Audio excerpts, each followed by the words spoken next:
So the Philadelphia 76ers, once a championship contending team, led by one of the greatest shooting guards of all time, with probably the best handles in NBA history being Allen Iverson. Now this team is led by a three-headed monster with guys no shorter than 6'11".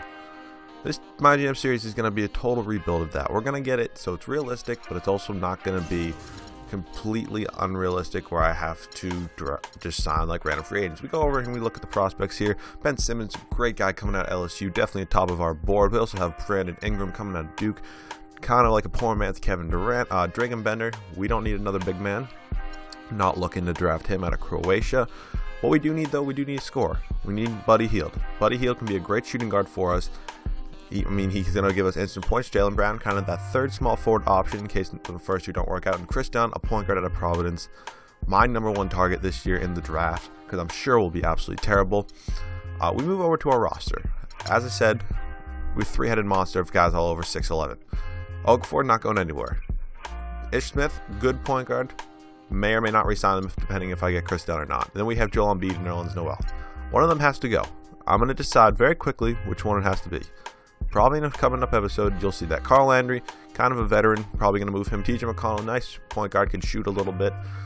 May or may not keep him. You're going to see some gameplay. Covington, I do want to keep for the future. He can be a good small forward for us unless we get a do one.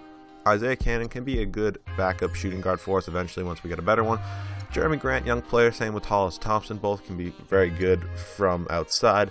Elton Brand, kind of the veteran on the team, can go if he wants. Kendall Marshall, more than welcome to stay for a while. He can be a decent kind of backup point guard. Nick Stauskas, the absolute dagger with the best hair I've ever seen in this game. From outside, can shoot the ball for us a whole lot. We move on to Rashawn Holmes. Probably not going to get too many minutes. We have a plethora of big men. We don't really need another one. Same goes with Christian Wood. Probably not going to play too much at all. So, this team, obviously, it's a very large team, if you get that out of the way.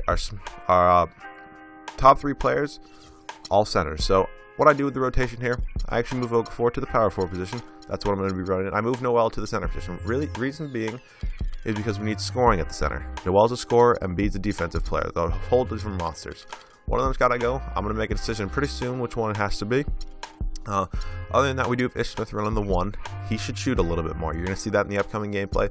Same with Isaiah Cannon. He needs to shoot a little bit more as well. And then guys not getting minutes, Elton Brand, Nick Stauskas, who I might give a few minutes to in actual games. Kendall Marshall, Sean Holmes. So, obviously, all these guys can play a little bit. Nick Stauskas can be a dagger when he has to be. But, if he can't do it, he can't do it. Let's get right into this scrimmage that I do have. We start off, Ish Smith playing point guard for the home team. They have Noel, and they also have Embiid. So they're running the two-headed center monster.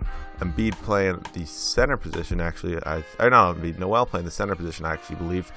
But you're going to see pretty quick of the kind of advantages and disadvantages it have. Because obviously, Jahlil Okafor on Carl Landry is a mismatch, and you're going to see that real quick. Ish Smith, I thought, should have shot this ball. He obviously does not have his shot that he used to once. He is around 29 years old. You just see Okafor completely dominating.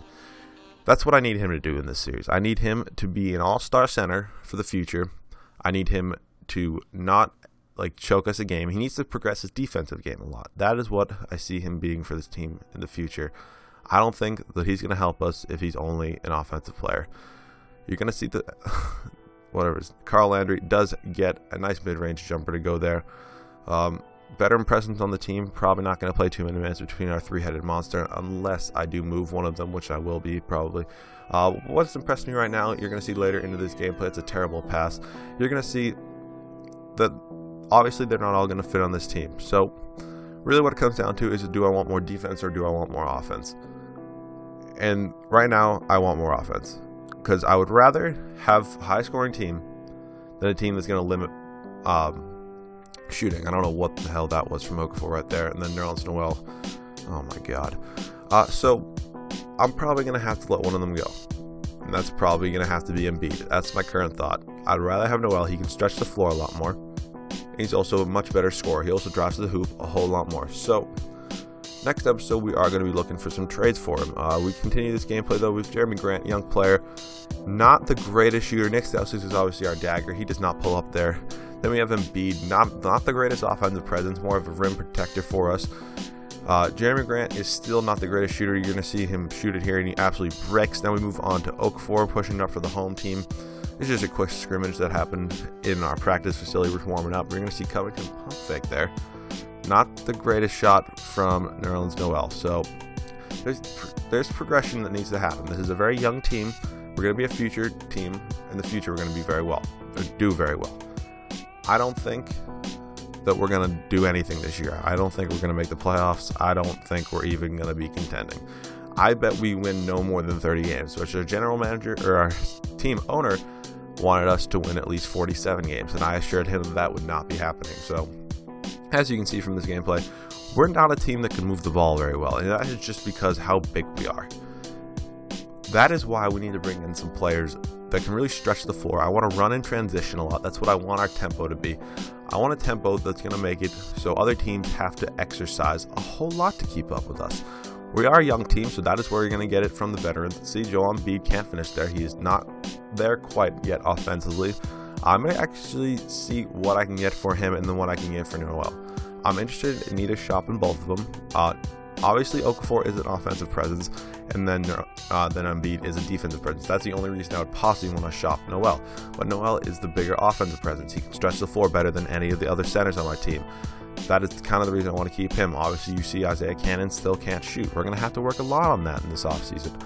Basically, what I am going to do this series, though, I'm going to play a game, I think 3 every year. So you guys will see that. I'm just going to show you guys highlights of the game. These are post commentaries if you cannot already tell. But Ish Smith still working on that shot. He is kind of getting up there in age. I believe he's around 28, 29. So he's not at his prime anymore. He once was. You're going to see that he's really getting locked down by TJ McConnell quite a bit more than I would really like to see for our starting point guard, especially if he wants to keep that starting point guard spot for the future. He's going to have to show me a lot. I don't know what the hell Jaleel Okafor was doing. Luckily, Noel comes in for the rebound and just puts it up for 2.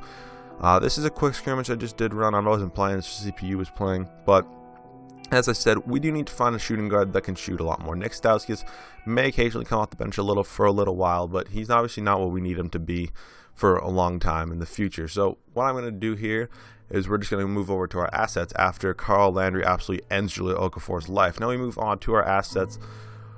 We do have the Lakers pick, but it is top 5 protected. So after the lottery next year, if it is a top 5 pick, I will give it back to them for just a second round pick. And if it's not, it's like the 6th pick or something, I'm going to keep it. I'm going to draft someone. We do have our first round picks, so we're going to be terrible. And we do have the Heat pick, which is probably a playoff pick. So it's not going to help. But we do look at this roster one more time. 3-headed center monster. We got to move one of them. My decision will come up in the next episode. You guys will see who I actively did move that for. Ish Smith he's 27. He does have to work on that outside shot a little more. Also, I'm possibly looking to move Carl Landry, but we'll see that on the next episode.